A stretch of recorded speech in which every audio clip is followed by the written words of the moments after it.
Bismillahirrahmanirrahim. Assalamualaikum warahmatullahi wabarakatuh. Waalaikumsalam warahmatullahi wabarakatuh. Oke, selamat siang ya kepada rekan-rekan semua di kelas B dan kelas D pada mata kuliah Pendidikan Pancasila. Untuk absen mungkin tidak satu persatu ya saya tanyakan, tapi nanti PJ yang ikut tanggung jawab lah untuk mengecek kehadirannya masing-masing.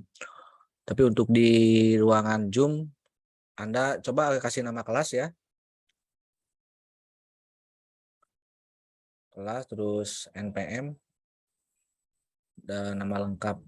Saya kasih contoh di ini ya, di nih di room chat ya. Oke teman-teman semua, untuk pembahasan pada pertemuan terakhir kelas ini atau dua kelas ini sudah kita bahas, diskusikan mengenai bab 2 ya, di bagian pertama tentang penggalian sejarah nilai-nilai Pancasila di era sebelum kemerdekaan. Nah, di bagian ini kita lanjut ke materi yang kiranya Anda belum pahami mengenai masa-masa penggalian Pancasila ya, di sebelum kemerdekaan, di masa pergerakan nasional, kemudian juga proses perumusan Pancasila, termasuk juga dengan proses bagaimana perjalanan Pancasila setelah proklamasi sampai sekarang ya. Dan untuk uraian materi sudah saya sampaikan di Classroom melalui media uraian video di YouTube ya. Jadi untuk di kelas seperti biasa kita diskusi, dan kalian yang lebih dulu memulai untuk membacakan ulang ataupun mengemukakan pertanyaan-pertanyaan yang kita bahas di pertemuan ini. Silakan, boleh dari sekarang, mau dari siapa dulu?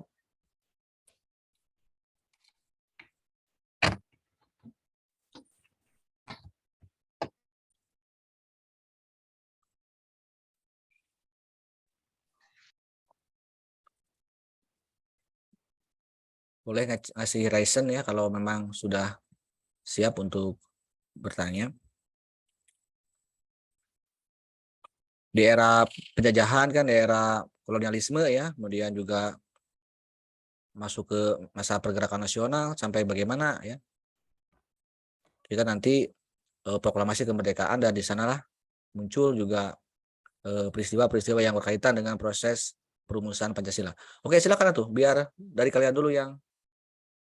Oke, sudah ada Raihan Ali ya. Kemudian Dwi Mulia. Coba dua orang dulu, Raihan Ali dan Dwi. Pak, ada suaranya enggak, Pak? Iya, ada, silakan. Izin bertanya, Pak. Alasan yang melatar belakangi munculnya Sumpah Pemuda, dan kenapa Belanda mulai kejam setelah adanya Sumpah Pemuda? Oke, bisa saya pahami. Terus Dwi. Mengenai yang sudah Bapak Nana jelaskan bahwa orang-orang kita dihukum termasuk Bapak Soekarno dan W.R. Supratman karena Sumpah Pemuda. Nah, pertanyaannya Pak, bentuk hukuman apakah yang diberikan oleh Belanda? Apakah ditahan atau bagaimana? Terima kasih Pak.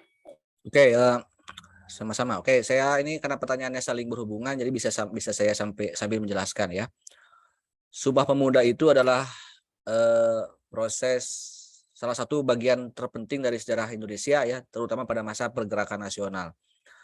Seperti yang telah saya uraikan di pertemuan sebelumnya, bahwa ketika muncul pergerakan nasional, kemudian lahirlah golongan-golongan terpelajar karena setelah mereka telah menempuh pendidikan ya, bahkan sampai pendidikan tinggi, kemudian para pemuda ataupun para tokoh-tokoh di era tersebut mendirikan organisasi-organisasi pergerakan nasional ya, baik itu partai politik maupun organisasi kemasyarakatan ya. Baik itu yang berhaluan nasionalis, berhaluan komunis juga ada, dan berhaluan Islam ya sebagai azas. Nah, mereka tuh berkumpul baru sebatas pada sekup lingkungan terkecil, yaitu organisasi ya, bahkan di daerah gitu ya. Jadi belum ada organisasi yang besar yang bisa ada cabang pusat di Jawa gitu misalnya, terus cabang di daerah lain.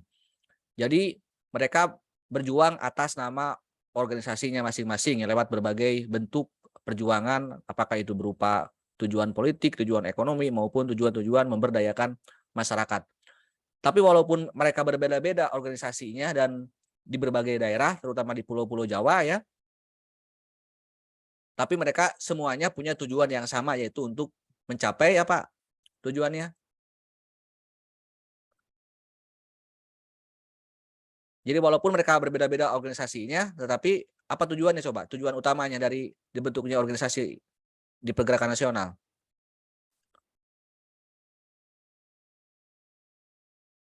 Coba Wildan, kira-kira Untuk untuk apa? mencapai kemerdekaan, Pak. Ya, untuk mencapai kemerdekaan. Nah, kemudian ini puncaknya setelah 08 merintis lewat Budi Utomo, kemudian organ-organ yang lain. Nah, bedanya kalau Sumpah Pemuda sudah ada gabungan dari semuanya ya. Yang awalnya mereka berkumpul atas nama organisasi dan atas nama daerahnya, Sumpah Pemuda sudah ada bersatu lah katakanlah. Jadi tidak lagi membawa nama atas nama ormas, partai atau daerah. Tapi mereka akhirnya merumuskan dan yang dikenal dengan Ikrar Sumpah Pemuda ya. Ada yang masih ingat isinya apa saja? Mengaku bertumpah darah yang satu tanah air Indonesia, berbangsa yang satu bangsa Indonesia, dan menjunjung tinggi bahasa persatuan bahasa Indonesia. Nah, jadi bahasa, bangsa, dan tanah air. Berarti sudah ada nasionalisme, sudah ada rasa kebangsaan yang sama. Jadi kalau disimpulkan, sebenarnya proses terbentuknya bangsa Indonesia itu di Sumpah Pemuda. Oke, ada misalnya zaman Hindu, Buddha, zaman Majapahit, zaman kerajaan-kerajaan, ya, zaman Islam. Tapi kan di era itu mereka bangsanya bukan bangsa Indonesia, tapi bangsa-bangsa sesuai dengan kerajaannya. Bangsa Kutai, bangsa Sriwijaya, bangsa Majapahit. Nah, bangsa Indonesia sendiri baru terbentuk setelah 20 tahun di pergerakan nasional, 08 di 28. Tapi apakah Sumpah Pemuda adalah perjuangan terakhir? Sudah tercapai belum tujuan utamanya? Sumpah Pemuda. Di Sumpah Pemuda? Belum, Pak. Belum. Karena belum apa? Lutipa, kenapa belum? Karena belum ada apanya. Sudah ada bangsa Indonesia, tapi belum ada apanya. Belum terbentuk apanya. Dasar negaranya belum terbentuk. Ya bukan hanya dasar negara, tapi apa yang paling utama apa? Apanya? Persatuan. Sudah ada rasa persatuan, tapi belum ada. Selalu ada istilah misalnya kita berjuang demi bangsa dan titik-titik Indonesia. Apa yang dimaksud dengan titik-titik itu? Bangsa dan titik-titik Indonesia. Kira-kira apa titik-titiknya? Negara. Ya, jadi belum ada negaranya. Karena negara baru terbentuk nanti setelah kemerdekaan ya. Nah, kenapa Belanda itu takut ya? Walaupun memang Belanda menyadari ya setelah terbentuknya pergerakan nasional, setelah banyaknya kalangan-kalangan terpelajar, maka akan ada perlawanan secara intelektual, secara masif ya dari tokoh-tokoh Indonesia. Tapi kenapa semakin takut di Sumpah Pemuda? Karena mereka berjuang tidak lagi terpecah belah atas nama kelompok dan golongannya. Mereka sudah berjuang bersama, sudah bersatu perjuangannya. Lewat tadi sudah akan kompak, akan ngehiji ya. Semua tumpah darah Indonesia. Sehingga wajar menguasa yaitu Hindia Belanda, pemerintahan Belanda merasa terancam dari kekuasaannya di Indonesia atau di Hindia Belanda. Sehingga ya respon dari itu tokoh-tokoh yang dikira membahayakan itu dihukum ya. Soekarno itu salah seorang tokoh yang paling menonjol ya karena dari sisi idenya, dari sisi pemahaman kebangsaannya, dari sisi kualitasnya, kapasitasnya, keberaniannya dalam menyampaikan pendapat, dari pidato-pidatonya, dari tulisan-tulisannya, dari buku-bukunya, Soekarno itu paling dikenal ya oleh semua kalangan aktivis saat itu ya. Sehingga Soekarno pun beberapa kali ya terutama saat di Bandung ya, setelah menyelesaikan kuliahnya di Bandung kemudian berjuang di Bandung lewat organisasi-organisasi yang Soekarno aktivi, yang Soekarno geluti, dan sempat beberapa kali keluar masuk penjara di Bandung ya. Yang paling fenomenal ketika Soekarno di penjara di Bancai ya, pernah di Bancai, pernah di Sukamiskin. Tapi kalau di Bancai pernah di gedung perjuangan ya, ada di jalan dekat Wali Kota Bandung ya. Kalau sekarang ada gedung bekas Soekarno menyampaikan pledoi atau pembelaan di saat diadili oleh pemerintahan Belanda dengan judul Indonesia Menggugat. Itu salah satu pidato fenomenal Soekarno ya di hadapan penjajah. Dan tak cukup sampai di penjara di Pulau Jawa atau di Kota Bandung, Soekarno pun karena untuk menjauhkan dari para aktivis yang lainnya di Pulau Jawa, Soekarno pun diasingkan pertama ke ND ya di Nusa Tenggara Timur bersama Ibu Inggit ya, bersama istrinya Soekarno di Kota Bandung. Sampai terakhir Soekarno dipenjara dibuang ke Bengkulu ya bersama masih dengan Ibu Inggit dan bertemu dengan Ibu Fatmawati sebagai istri yang menemani Soekarno di saat era awal kemerdekaan ya. Ya bahkan bukan hanya hampir semua pulau kalau tidak salah Soekarno itu sempat dia kelilingi ya akibat hukuman-hukuman yang diterima dari Belanda. Tapi kalau yang paling fatal misalnya ada juga yang mungkin saya sudah menyampaikan minggu lalu ya. Salah satu organisasi yang paling bahaya karena telah melakukan upaya kudeta langsung yaitu ISDP atau PKI ya di tahun 20-an.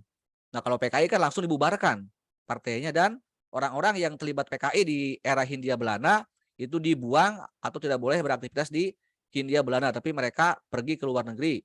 Terutama mereka belajar tentang komunis di Uni Soviet ya seperti tokoh-tokoh Musso, ya Alimin, Tan Malaka dan mereka kembali lagi ke Indonesia setelah kemerdekaan dan membuat pemberontakan PKI Madiun ya. Itu kalau kita berhubungan dengan PKI. Sehingga nanti di proses perumusan Pancasila ya karena PKI mah terlarang sedang tidak ada dalam aktivitas di Indonesia dan orang-orangnya pun sedang dalam pengasingan tahun 45 pun mereka belum ada ya. Nanti akan kita lihat ternyata dalam proses perumusan Pancasila tidak ada golongan komunis. Yang ada hanyalah golongan Islam dan golongan nasionalis ya. Itu kurang lebih ya. Jadi yang namanya hukuman kan Belanda sudah punya hukum modern ya. Kalau Anda tahu ada KUHP yang sekarang berlaku ya. Itu adalah hukum buatan Belanda ya. Jadi kalau sistem hukum terutama hukum pidana antara era sekarang Indonesia itu sama dengan era masa kolonial dan sampai sekarang DPR kita belum mampu lagi mengubah KUHP ya yang sekarang pun belum selesai. Nah, itu kurang lebih ya. Silakan yang lainnya. Lutifa Diani tentang apa? Luvita, Pak. Ya, silakan. Sebenarnya izin memperkenalkan diri, Pak. Saya Luvita Diani Larasati dari kelas B dengan NPM 224102037. Izin bertanya, Pak. Pada era pemilu pasca kemerdekaan, seperti yang dijelaskan pada minggu kemarin itu kan terdapat 3 golongan partai besar, yaitu nasionalis, agama, dan komunis. Padahal waktu itu sedang terjadi perang dingin antara blok barat dan blok timur mengenai paham komunis, sosialis, versus paham liberalisme, kapitalis. Dengan adanya 3 golongan tersebut, bangsa Indonesia menganut salah satu paham dari blok timur, yaitu komunis. Padahal pada saat itu bangsa Indonesia kan lantang menyuarakan sebagai negara yang netral. Pertanyaannya, mengapa paham tersebut bisa ada di Indonesia? Apakah paham ini lahir karena adanya rasa sakit hati dijajah bangsa Barat? Dan bagaimana dampak yang diperoleh bangsa Indonesia dari bangsa Barat ketika bangsa Barat mengetahui bahwa ada paham dari musuhnya yaitu Blok Timur berkembang di negara Indonesia? Oke, untuk awal kemunculan PKI udah saya sampaikan belum minggu lalu? Awal mula kemunculan PKI di Indonesia. Kalau belum saya ulang ya. Kalau Wilan tentang apa coba?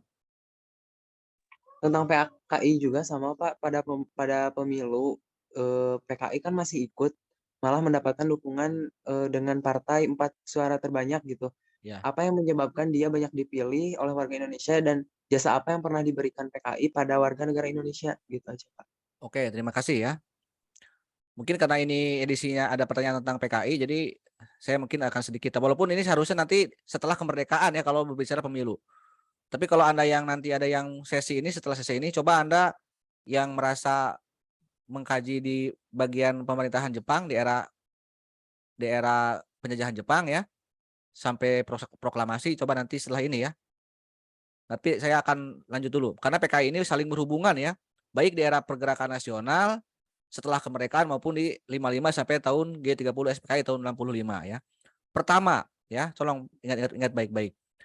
Pada saat di Indonesia sedang marak-maraknya organisasi pergerakan nasional, yang mayoritas dianut atau berajaskan Islam dan nasionalis ya, atau sosialis, Islam dan nasionalisme, yang mereka adalah gabungan antara lulusan pendidikan Islam dan lulusan pendidikan Barat ya. Ternyata tokoh-tokoh komunis di Indonesia, di Belanda, karena kan dulu dengan Belanda kita satu negara ya, satu bagian dengan Belanda. Kita mah Hindia Belanda, kalau Belanda kan pusatnya. Yang ini satu kekuasaan lah. Nah, tokoh-tokoh sosialis Belanda atau tokoh-tokoh komunis Belanda juga datang ke Hindia Belanda, ke Indonesia. Ya, ikut meramaikan khasanah perorganisasian dengan membawa paham atau ajas komunis ya. Namanya ISDP partainya. Tokohnya adalah Sneflit ya. Nah, sama tujuannya untuk membentuk organisasi pergerakan nasional, berjuang untuk memerdekakan bangsa Hindia Belanda dengan ajas komunis. Bagaimana respon masyarakat Indonesia atau masyarakat terpelajar saat itu? Kan mereka butuh anggota kan, partai itu. Kurang mendapatkan perhatian ya dari masyarakat Indonesia atau dari golongan terpelajar. Kecil pendukungnya, awalnya PKI itu. Kemudian di Surabaya, nah, ada organisasi yang sudah besar. Ya. Di Surabaya itu ada Syarikat Islam namanya ya, SI ya. SI ini di Surabaya pimpinan Cokro Aminoto ya. Mungkin Anda pernah mendengar ya, ada filmnya Guru Bangsa judulnya. Coba Anda cek film Cokro Aminoto karya dari Nugroho ya. Baru 2 tahun 3 tahun belakang kok filmnya. Nah, SI ini pimpinan Cokro Aminoto yang merupakan uyutnya dari Maya Estianty ya, kalau Anda tahu, artis mantan istrinya Ahmad Dhani adalah keturunan Cokro Aminoto karena kan sama-sama orang Surabaya. Nah, ada murid yang paling utama ya di sini. Soekarno adalah murid Cokro ya. Pertama adalah Soekarno. Sebelum dia ke Bandung ya, masih di Surabaya, masih sekolah mungkin SMP atau SMA lah, kurang lebih usia belasan tahun. Soekarno, yang kedua adalah Kartosuwiryo. Ini tokoh DI ya nanti pada akhirnya. Sekali lagi ini Soekarno, ini Kartosuwiryo. Ini Musso ya, tokoh komunis. Nah, SI ini menjadi inspirasi PKI karena SI besar sementara PKI kecil. Nah, tokoh-tokoh SI atau tokoh-tokoh PKI atau ISDP itu nyusup atau melakukan politik infiltrasi ya. Jadi masuk ke SI dulu untuk mendekati tokoh-tokoh SI yang bisa terpengaruh oleh paham komunis. Nah, singkat cerita, tokoh-tokoh SI ada yang terpengaruh oleh paham komunis. Sebut saja Musso ya. Dan Alimin ya, tokoh-tokohnya. Karena lama-kelamaan tercium baunya ya, SI akhirnya pecah ya. Ada SI pro komunis yaitu SI merah disebutnya, dan SI yang masih putih ya, yang masih suci ya, belum terpapar komunisme ya, seperti Soekarno, Kartosuwiryo. Tapi lama-kelamaan akhirnya SI pecah belah, semakin besar kan semakin banyak ujiannya ya. SI bubar dan tokoh-tokohnya mendirikan partai masing-masing ya. Soekarno kan mendirikan PNI bersama Muhammad Hatta kan. Sementara tokoh-tokoh yang lain ya seperti Musso itu sudah bisa menjadi partai komunis ya. Nah, setelah SI pecah dan PKI mandiri ya, bukan lagi menyusup di SI, maka PKI semakin besar di era itu ya, di era masih zaman Belanda ini. Dan tadi yang saya bilang, PKI di era itu langsung memberontak ke Belanda. Kalau yang lain makan bertahap dulu, sama melawan, tapi kalau Soekarno kan cuma melawan dalam artian ide dulu ya, nggak langsung merebut kemerdekaan. Nah, kalau PKI langsung memerdekakan diri dengan dasar negara komunis di Hindia Belanda. Itulah yang membuat Belanda tidak suka terhadap PKI. Akhirnya PKI dibubarkan dan tokoh-tokohnya diasingkan. Oke, paham sampai situ ya? Nah, lanjut, singkat cerita kita lewati dulu proklamasi. Proklamasi kita selesai tahun 45 tanpa adanya paham komunis ya. Karena kalau kita lihat rumusan Pancasila itu tidak ada unsur komunis. Karena tokoh-tokoh yang ada adalah tokoh Islam dan tokoh nasionalis. Nah, tiba-tiba setelah Indonesia merdeka ya, dan sedang berjuang kembali mempertahankan kemerdekaan, karena kan kedatangan Belanda lagi, kedatangan sekutu lagi setelah kemerdekaan. Ada gangguan juga dari orang-orang komunis, karena orang-orang komunis yang dulu diasingkan ke Uni Soviet, pulang ke Indonesia. Musso itu pulang kampung ya. Dan teman-temannya. Tapi bukannya membantu Indonesia dalam mempertahankan kemerdekaan, tapi mereka malah melakukan upaya pemberontakan PKI Madiun ya dengan dasar komunis ya, Negara Soviet Komunis Indonesia. Kalau tidak itu nama negara yang didirikan oleh Musso ya. Kenapa Musso bisa seberani itu ya, karena alasan tadi ya, alasan mereka ingin mendirikan negara komunis di Indonesia, dan ada kecemburuan dari Musso ke Soekarno kan. Anjir si Soekarno. Dulu mah kan satu kosan ya di Surabaya di sekolah, pada saat sekolah. Tapi kok si Soekarno udah jadi presiden. Kan cemburu ya. Itulah yang membuat salah satunya ya yang membuat Musso memberontak atau mendirikan Indonesia berdasar pada komunisme di tahun 48. Tapi itu gagal ya. Tidak ada dukungan dari rakyat. Bahkan ya tahu sendiri bahwa PKI itu sebelum memberontak juga selalu mengganggu kehidupan masyarakat Indonesia, terutama yang beragama. Gubernur Jawa Tengah pun pernah dibunuh ya oleh orang-orang PKI di tahun itu. Kemudian juga Gontor pernah dibakar kan. Santri, kiai banyak yang dibunuh juga di tahun 48 sebelum mereka mendeklarasikan PKI Madiun. Gagal, dan kebetulan juga pasukan Siliwangi ya, pasukan tentara. Kan waktu itu tahun 48 itu sedang hijrahnya pasukan Siliwangi ke Jawa Tengah ya, karena sedang terpecah belah menjadi RIS ya, pasca perjanjian Renville. Jadi Jawa Barat itu dulu bukan Indonesia, bukan RI, tapi negara Pasundan. Sehingga tidak boleh ada tentara Indonesia di Jawa Barat. Maka sedang hijrahnya, pada saat itu sedang hijrah di Jawa Tengah.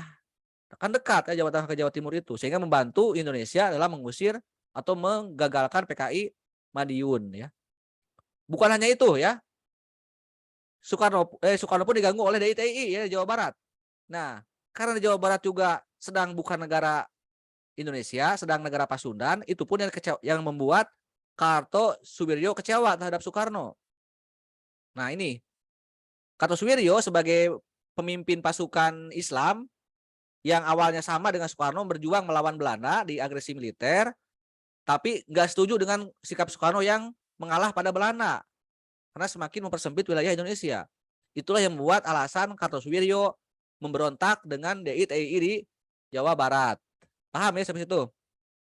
Jadi ada dua gangguan ya, ada komunis, ada DITI, ada Belanda. Bayangkan ya, awal-awal kemerdekaan kita punya musuh banyak ya.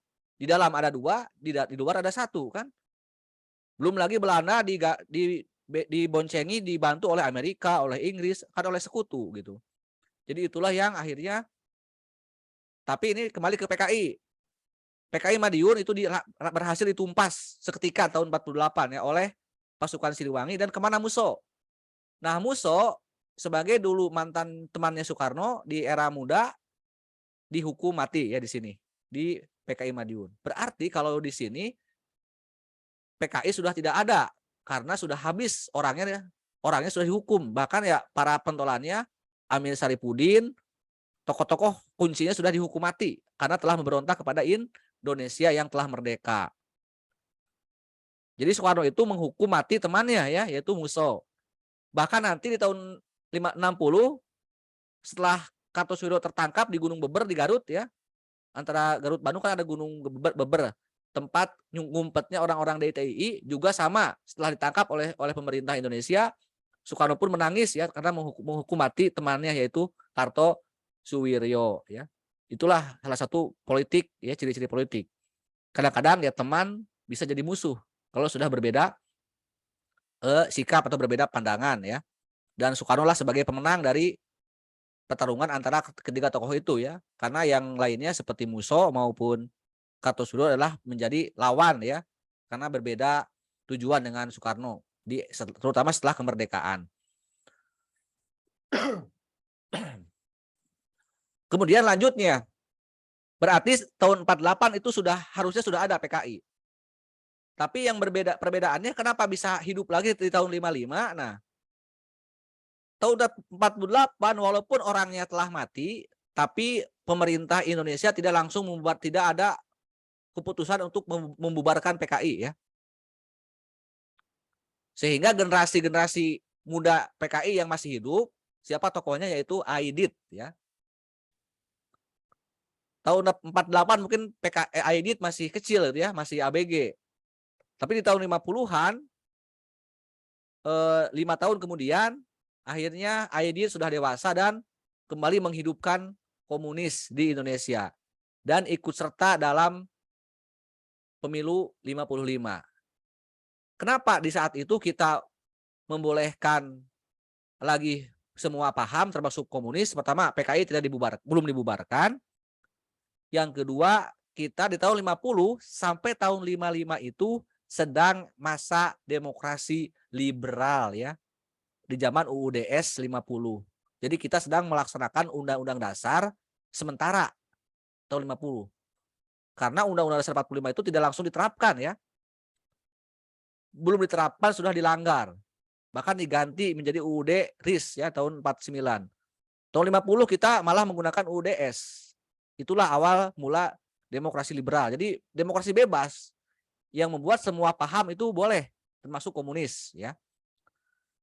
Apa yang membuat PKI bisa besar ya? Karena komunis itu partai yang bisa mendekati hati rakyat ya. Karena menjanjikan sesuatu yang akan mensejahterakan rakyat. Mohon maaf kalau misalkan kita sering ada kampanye orang-orang yang merakyat, itu sebenarnya cara-cara PKI dulu ya. Karena dalam PKI itu tidak ada Pak, sangat menentang kapitalisme kan. Yang membuat kesenjangan sosial kan dalam kapitalisme itu. Orang kaya semakin kaya, orang miskin semakin miskin, itu dalam paham kapitalis karena ada persaingan ya antar individu atau antar swasta di ekonomi kapital. Sedangkan ekonomi sosialis yang dikembangkan oleh komunis tidak boleh haram hukumnya ada kesenjangan sosial. Semuanya harus sama ya. Sama rata, sama rasa ya. Itu ya. Sehingga orang-orang miskin itu mudah untuk ikut ke komunis. Datanglah ke kampung-kampung, ke desa-desa yang kurang pendidikan. Hei, kamu miskin? Iya katanya. Lemah iman? Iya. Mau gak gabung ke komunis? Mau ya gitu ya. Jadi kayak si Saeb ya di preman pensiun nanyanya gitu. Syaratnya cuma 2 kan, miskin dan lemah iman ya. Kenapa saya nyatakan lemah iman? Karena kalau orang-orang sudah masuk ke komunis, itu akan doktrinnya akan bagus gitu ya. Beda ketika masuk partai politik biasa gitu. Karena akan kayak mungkin kalau sekarang kayak teroris gitu ya. Otaknya kecuci ya. Jadi bisa samina wa ta'na kepada partainya. Karena tadi ya nanti akan disuruh untuk merebut orang-orang kaya itu didekati ya. Didekati orang-orang kaya yang punya tanah. Hei, kamu punya tanah banyak. Kan nggak boleh punya tanah banyak. Karena ini harusnya disamakan, dibagi rata. Itulah cara-cara. Sehingga banyak konflik dengan masyarakat ya. Kalau yang melawan dibunuh. Termasuk para kiai kan banyak sawahnya kan, banyak kebunnya. Ya direbutlah tanah-tanah kiai. Kalau melawan kiai itu maka dibunuh kan gitu. Karena mereka tidak peduli, yang penting tujuannya tercapai ya, yaitu sama rata sama rasa. Belum lagi juga doktrinnya, sekalipun misalnya ada agama ya. Agama kan tidak mengajarkan orang, coba apakah agama itu, terutama Islam, apakah menyuruh orang untuk, mungkin nggak Tuhan menciptakan orang itu sama? Akan kaya semua atau miskin semua ya? Tidak mungkin, Pak. Ya, karena pasti ada doa ya, ada ikhtiar ya. Bahkan dalam keyakinan agama itu kan rezeki itu juga di tangan Tuhan dan sebagainya ya. Ya, tidak, dalam paham komunis itu tidak seperti itu ya. Semuanya harus sama ya. Kalau laki-laki harus sama semuanya, punya istri 4 misalnya. Jadi nggak boleh ada yang 1 ya. Oke, jadi itu ya yang membuat PKI besar adalah karena berhasil mendekati orang-orang miskin dan kurang berpendidikan atau yang tadi yang lemah iman tadi. Sehingga wajar kalau PKI mendapatkan dukungan yang sangat banyak. Dan yang menjadi basisnya adalah di Jawa Tengah dan Jawa Timur ya. Terutama Jawa Tengah. Makanya kalau sekarang pemilu kan ya dikenal dengan merah ya kalau Jawa Tengah. Jawa Timur itu NU, Makanya sekarang PKB itu selalu menang di Jawa Timur. Nah, kalau Jawa Barat itu basisnya Islam. Basisnya Masyumi ya. Sehingga ya kurang laku kalau PKI di Jawa Barat sebenarnya ya. Karena dulu waktu pemilu 55 Jawa Barat itu dimenangkan oleh Masyumi ya. Jawa Tengah oleh PKI dan Jawa Timur oleh NU. Nah, kalau PNI kenapa partai besar juga? Karena PNI itu merata, relatif merata suaranya ya, di setiap daerah ada, sehingga menjadi partai terbesar hampir sama dengan Masyumi ya. Suaranya banyak, suara ininya banyakan PNI suara yang milihnya. Tapi untuk jumlah kursi di DPR dan di konstituantenya itu sama. Kurang lebih 50 kursi ya untuk Masyumi dan PNI. Nah, PKI itu punya sekitar 30 kursian dan NU juga sama lah dengan PKI sekitar segituan. Tapi itulah kekuatan besar yang nanti akhirnya menjadi cikal bakal Soekarno dalam mengkonsepsi Nasakom di demokrasi terpimpin. Oke, silakan sampai situ dulu ya. Yang lainnya?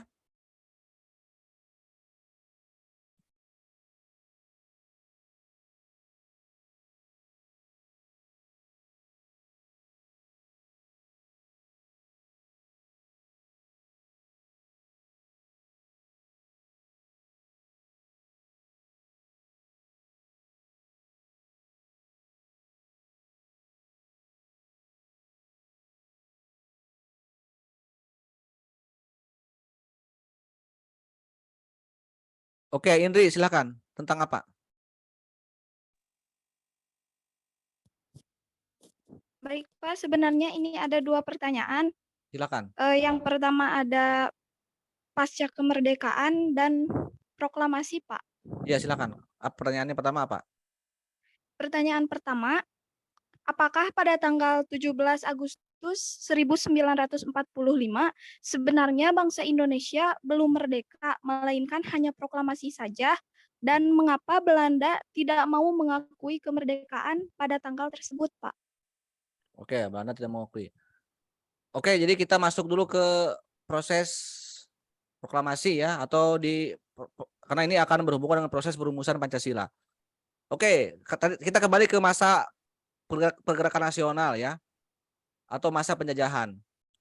Pertama kita ini dijajah oleh Belanda ya, dan melawan lewat kekerasan, peperangan sebelum pergerakan nasional, lalu berubah menjadi perlawanan melalui gerakan intelektual atau gerakan pemikiran melalui diplomasi maupun membentuk semacam organisasi pergerakan nasional.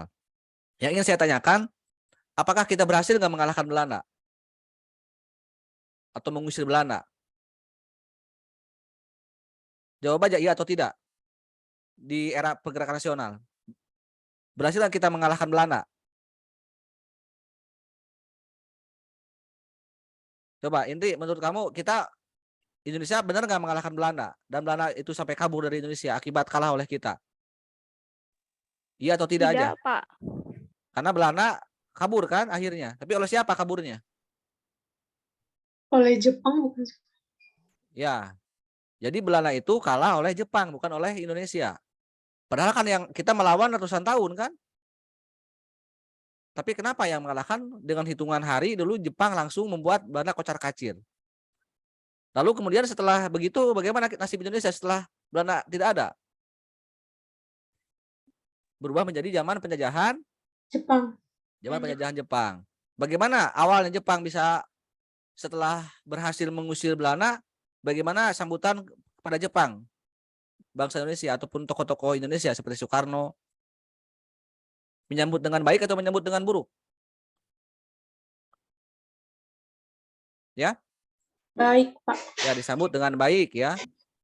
Ya, dikasih karpet merah. Mangga wilujeng sumping Jepang. Mangga kalebet sok tuangin cenah aya leuteun aya ya. Karena Jepang menjanjikan sesuatu yaitu apa? Gerakan 3A. Ya, itu mah kan propagandanya. Tapi ya biar ada propaganda karena ada janji Jepang untuk kepada Indonesia? Kemerdekaan. Ya, kemerdekaan. Karena dengan propaganda kan, tenanglah wahai Indonesia, akulah pelindungmu kan. 3A gitu kan. Akulah pemimpinmu. Dan akulah cahayamu yang akan menerangi di setiap kegelapan. Itu propaganda Jepang. Dan wajar kalau kepincut. Dikasih janji manis ya pasti diterima ya. Lama-kelamaan kan, tahun pertama ya masih bulan madu, mungkin masih PDKT lah, masih mesra-mesranya. Mana kemerdekaan katanya mau ngasih. Ternyata masih tidak menjawab. 42, tahun 43 ditanyain, mana kemerdekaan ya nggak kuat nih ingin merdeka katanya. Apakah ngasih nggak tahun 42? Tahun 43 enggak juga. Tahun 44 tanya lagi, mana kemerdekaan? Malah tambah kejam kan. Coba tanya ke orang tua kita ya ataupun kakek nenek. Katanya walaupun 2 tahun lebih oleh Jepang lebih sakit ya daripada oleh Belanda karena sangat kejam dalam penjajahannya. Ya bahkan kan salah satu tokoh yang terkenal masa Jepang adalah orang Tasik. Itu siapa? Orang Singaparna, Kiai Haji Zainal Zainal Mustafa ya. Mustafa. Itu kan pahlawan di masa penjajahan Jepang. Nah, singkat cerita tahun 45 sudah hampir 3 tahun kan? Zainal Mustafa, Pak. Ya. Tahun ketiga akhirnya Jepang terus ditanya oleh orang Indonesia, "Mana kemerdekaan teh kok wae gitunya." Nah, tahun 45 kebetulan bulan Aprilan Jepang sedang bahagia ya. Coba kalau orang berjanji ya, ditanya terus, mereka kan pusing ya. Kalau moodnya sedang buruk mungkin ngambek, tapi kalau moodnya sedang enak, ya pasti enak gitu ya. Makanya dulu moodnya sedang bagus waktu Jepang ditanya, ditagih lagi kemerdekaan yang mana. Karena dulu sedang merayakan ulang tahun kaisarnya ya, sedang happy birthday, sedang niup lilin mungkin ya. Nah, karena sedang bahagia akhirnya silakanlah kalau mau merdeka, kata Jepang. Sok siapkan. Akhirnya ada pembentukan apa coba? Salah satu upaya Jepang dalam menunaikan janjinya. BPUPKI, Pak. Ya, itu adalah salah satu upaya Jepang dalam membuat apa?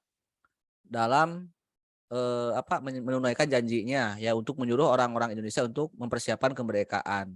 Singkat cerita berkumpullah ya para tokoh-tokoh Indonesia. Anda lihat di buku ya. Siapa saja orang-orangnya, dari mana saja. Itu kan sebenarnya wakil-wakil, kalau sekarang mungkin wakil rakyat ya, anggota MPR, DPR. Tapi kan dulu belum ada negara terbentuk, jadi masih antar golongan, antar daerah, antar etnis itu. Yang penting mereka adalah mewakili kelompoknya masing-masing, tapi sudah cukup mewakili ya dari berbagai etnis. Walaupun mereka pada umumnya masih tinggal di Pulau Jawa ya.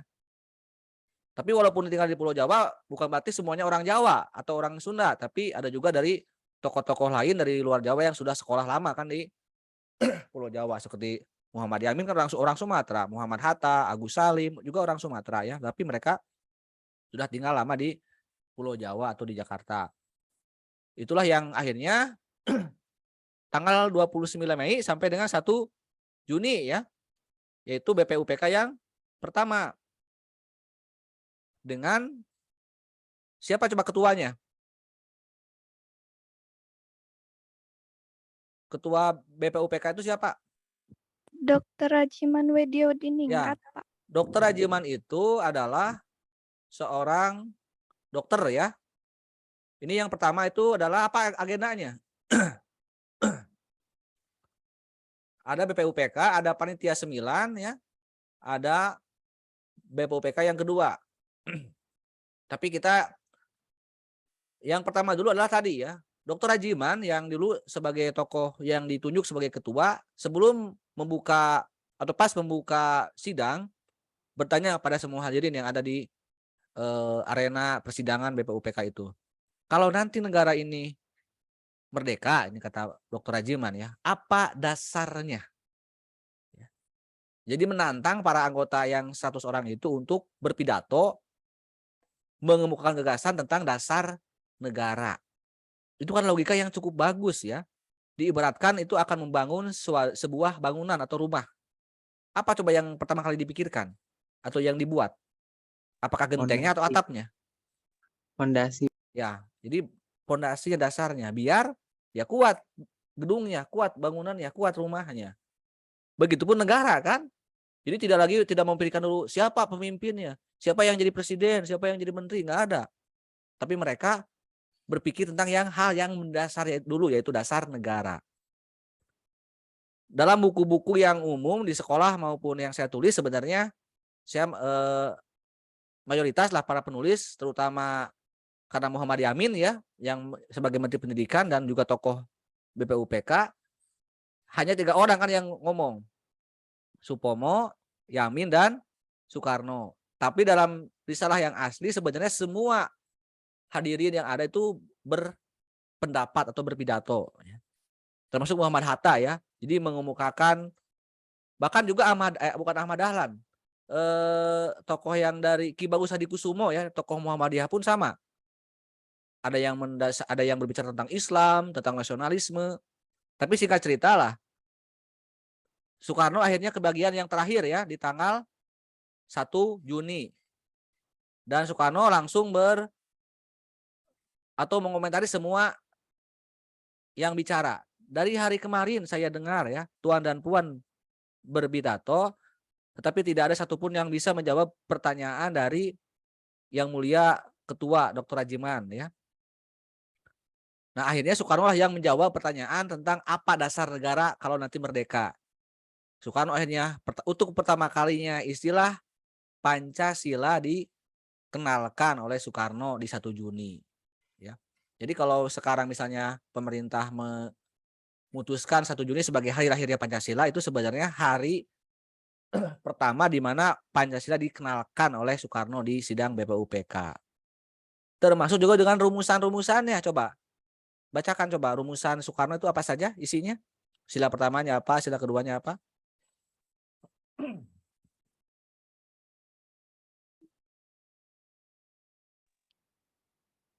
Pak Bildan, bacakan. Yang Soekarno, Bapak. Ya. Yang Soekarno ada 1 kebangsaan nasionalisme, 2 peri kemanusiaan, internasionalisme, 3 mufakat, demokrasi, 4 keadilan sosial, 5 ketuhanan yang Maha Esa. Lalu bisa diringkas lagi menjadi trisila, jadi 1 sosionasionalisme, 2 sosiodemokrasi, 3 ketuhanan, dan bisa lagi jadi 1 ekasila, yaitu gotong royong. Oke, pertanyaan saya, apakah rumusan Soekarno itu yang sekarang berlaku nggak? Rumusannya ya? Yang sekarang sering kita bacakan di setiap upacara misalnya. Sama nggak dengan rumusan Soekarno di 1 Juni? Sama, Pak. Sedikit. Masa coba? Berbeda. Berbeda ya. Berarti 1 Juni itu belum memutuskan apa rumusannya kan ya? Jadi walaupun Soekarno yang pertama kali menyebutkan nama Pancasila, tapi untuk isi atau 5 silanya belum menggunakan rumusan yang sila itu ya. Tapi ngomong-ngomong kenapa bisa Pancasila ya? Kan itu 5 dasar ya, 5 sila ya. Ada juga yang bilang karena yang buatnya laki-laki bukan perempuan ya, karena kalau perempuan namanya Panca Emok sebenarnya, bukan Pancasila ya. Ya karena Soekarno kan seorang Islam ya. Jadi dalam Islam tuh ada rukun Islam ada berapa? Ada 5, Pak. 5 ya. Kemudian juga membolehkan istri 5 bukan ya, enggak. Soekarno juga seorang Jawa ya, yang tentunya sangat paham sejarah atau kebudayaan Jawa. Dalam cerita Jawa maupun ya, yang dipengaruhi oleh cerita Hindu kan ada Pandawa ya, ada Mahabharata. Ada berapa orang Pandawa itu? 5, Pak. 5 ya. Ya bahkan malam hari juga Soekarno konon menurut beberapa catatan sebelum pidato 1 Juni malamnya melakukan upaya sholat tahajud dan bermimpi ada 5 cahaya yang menerangi ya dalam jarinya atau bagaimana yang jelas itulah ya, ada angka sakral lah dalam 5 yang dalam pandangan Soekarno. Oke, jadi 1 Juni selesai tanpa ada kesepakatan ya, karena baru ada nama Pancasila. Tapi mereka yang tinggal di Jakarta tidak boleh pulang. Ya. Harus tinggal dulu di Jakarta untuk melanjutkan sidang yang pertama karena belum selesai. Dari sekian 38 orang, kemudian perwakilan 9 orang membuat lagi upacara rapat lanjutan tanggal 22 Juni yang dengan rapat panitia 9 ya. Kenapa panitia 9 itu ada 9 ya? Karena kalau 38 mah panitia 38. Kemudian juga dilihat dari komposisinya ya, panitia 9 itu ada 4 orang dari kelompok Islam, ada 4 orang dari kelompok nasionalis, dan ada 1 orang ketua yaitu Soekarno. Jadi sudah mewakili ya semua utusan per golongan. Kemudian hasilnya adalah dibentuklah Piagam Jakarta atau pembukaan UUD 45 yang di dalam pembukaan itu muncul alinea keempat tentang rumusan-rumusan Pancasila. Coba bacakan rumusan di Piagam Jakarta, Pancasilanya. 5 sila Piagam Jakarta itu apa saja?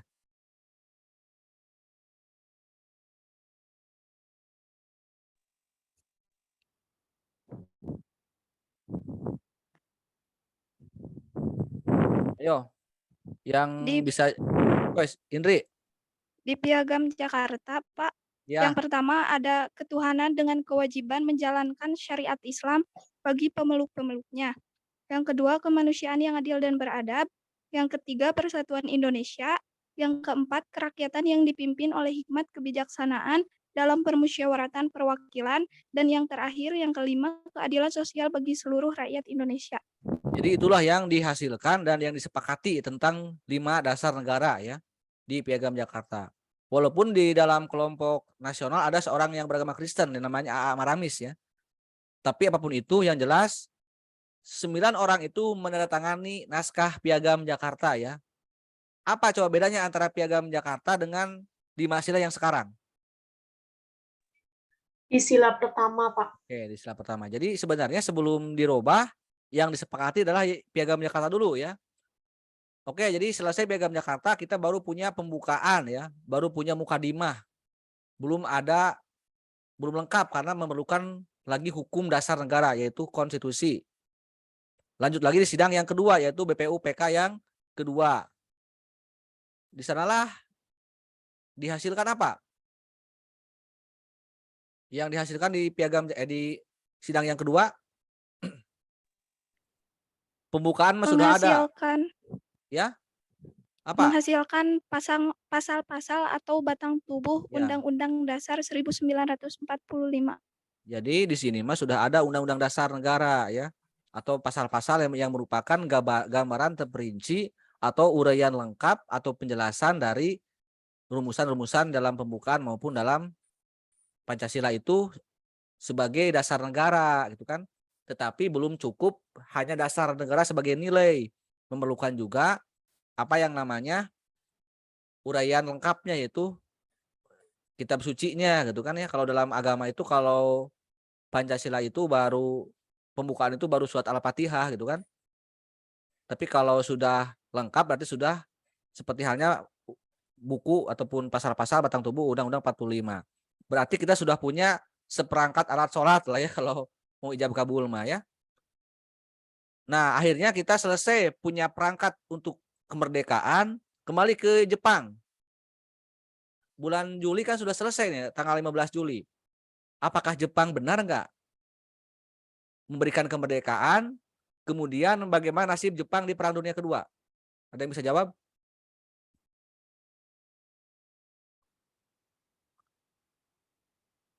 Setelah sidang BPUPK yang kedua, pertanyaan pertama, apakah benar nggak Jepang ngasih kemerdekaan? Dan bagaimana nasib Jepang di Perang Dunia Kedua? Bulan Juli, bulan Agustus, itu apa yang terjadi di dalam peperangan Dunia Kedua? Jepang kalah, Pak. Oke, yang pertama belum dijawab. Jepang benar nggak menepati janjinya ke Indonesia? Tidak, berarti Jepang tidak ingkar janji ya. Walaupun kita sudah menyiapkan semuanya, tapi Jepang tidak ngasih kemerdekaan. Kemudian ada peristiwa apa yang membuat Jepang kalah itu apa? Bom Hiroshima Nagasaki. Bom Hiroshima. Siapa yang mengalahkan Jepang kalau begitu? Sekutu ya. Setelah Jepang kalah juga, apakah Jepang ngasih kemerdekaan? Tidak juga. Oke, sebelum ke sana, kita kan tadi ya Jepang mengalahkan Belanda. Lalu akhirnya Jepang menjajah kita. Dalam perang tersebut pun Jepang kalah oleh sekutu. Yang notabene sekutu adalah masih Belanda kan salah satunya. Berarti kita ini melawan Jepang, melawan Belanda pernah menang nggak Indonesia? Tidak, Pak. Tidak. Iya betul ya. Jadi kalau dalam konteks penjajahan, kita itu negara yang tidak pernah mengalahkan penjajah ya. Tapi yang ingin saya tanyakan lagi, kenapa kita merdeka? Kan tidak pernah mengalahkan penjajah kita mah. Walaupun Jepang kalah kan bukan oleh kita, udah oleh sekutu kalahnya Jepang juga. Harusnya kita milik lagi sekutu kan. Tapi apa faktor utama yang membuat Indonesia merdeka? Atas apa? Karena apa? Berkat rahmat Allah. Ya betul ya. Makanya itu dituangkan dalam pembukaan Undang-Undang 45 ya. Alinea ketiga. Jadi jangan kira kita ini merdeka karena menang perang, nggak pernah menang ya. Perjuangan kita mah. Tugas manusia itu hanyalah berjuang sekuat tenaga. Tetapi jangan lupa perjuangan yang disertai doa. Tuh ya, jadi ikhtiar. Urusan menang kalah mah urusan Allah Subhanahu wa taala ya. Nah, kalau seandainya tanggal 9 Juli langsung datang Belanda, ya udah kita akan milik lagi Belanda, akan dijajah lagi. Tapi Allah tidak berkehendak kita dijajah lagi. Sehingga muncul vacuum of power ya. Selama 1 minggu kurang lebih kan. 9 sampai 16 Agustus. Soekarno pun nggak mau lagi merdeka coba ya. Soekarno disuruh proklamasi oleh tokoh-tokoh muda. Bung Karno, cobalah proklamasikan kita ini harus merdeka. Nggak mau kata Soekarno. Karena Soekarno masih dalam pangkuan Jepang ya. Masih dikekebo ke Jepang Soekarno itu. Apalagi Soekarno sangat percaya sama Jepang. Karena sudah sangat terpengaruh oleh Jepang Soekarno itu ya. Karena Jepang akan menjanjikan kemerdekaan. Diajak jalan-jalan, diajak holiday kan dari ke Vietnam, ke Saigon gitu. Sampai pulang dari pesawat diculiklah ke Rengas Dengklok ya Soekarno supaya tidak lagi terpengaruh oleh Jepang. Kenapa kita ini tidak respect atau tidak gercep setelah Nagasaki dan Hiroshima? Karena Jepang menutup berita ya. Dulu kan belum ada internet ya, belum ada televisi pun belum ada.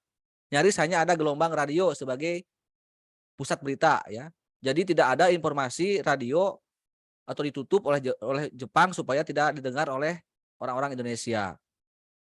Tapi kan sabuni lagi nyumputkan bangke ya, maka akan kecium juga. Dan yang berhasil membobol gelombang radio adalah golongan muda ya kan, yang mendapatkan informasi tentang berita kekalahan Jepang. Itulah kenapa golongan muda begitu ngototnya untuk menculik Soekarno, karena golongan muda telah tahu Jepang sudah kalah ya. Berarti kan itu momentum yang tepat untuk merdeka ya. Bisi datang lagi Belanda kan gitu kan ada istilah. Ya. Belanda udah dekat kan. Itu ya. Oke, silakan sampai situ. Udah kejawab belum dari pertanyaannya? Oh iya. Berarti ini peristiwa merdeka ya. 17 Agustus 45 setelah peristiwa Rengas Dengklok, malam harinya kembali lagi ke Jakarta untuk mempersiapkan kemerdekaan ya.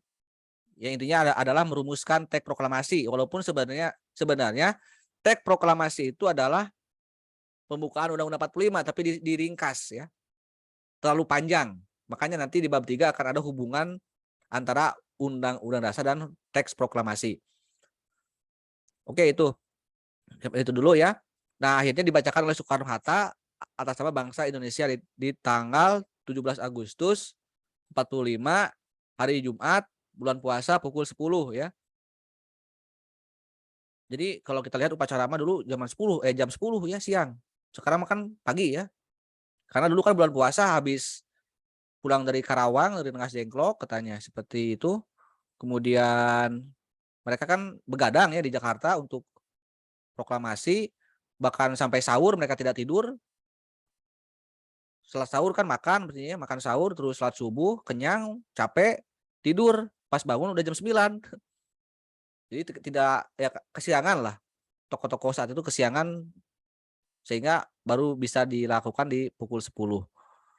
Nah, kenapa ke pertanyaan yang tadi? Karena 17 Agustus itu kan baru proklamasi betul, karena kan baru de facto, baru menyatakan saja. Adapun perangkat-perangkat hukumnya seperti Pancasila, pembukaan, dan UUD-nya belum disahkan.